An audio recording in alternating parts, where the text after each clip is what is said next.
এই লোকগুলো একটি মৎস্যকন্যাকে তারা জাহাজে তুলে নেয়। এটি দেখার পর তিমি মাছ সবগুলো ছোট মাছকে তার মুখে পুরে নেয়। তারপর এটিকে করাতের মতো ব্যবহার করতে থাকে।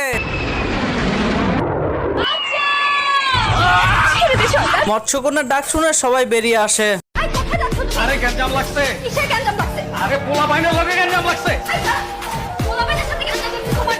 কি অক্টোপাসটি কচ্ছপের লেজ ধরে টান দিতে থাকে এবং তাদের মুখ থেকে কামানের গোলা বের হতে থাকে। হেলিকপ্টার মাছগুলো একের পর এক কাঁকড়া ফেলতে শুরু করেছে জাহাজে। তোর মরণের চুলকানি উঠছে। এই কথা বলে অক্টোপাস জাহাজের রেলিং ভেঙে টুইমাতে দিয়ে জুতা পরে ড্রাম বাজাতে শুরু করে। লোকটি মাছগুলোকে অ্যাটাক করবে বলে কামানে আগুন লাগিয়ে দেয়। এ কি, লোকটি কোথায় গেল? অপরদিকে ফায়ার সার্ভিস মাছগুলো জাহাজে আগুন নেভাতে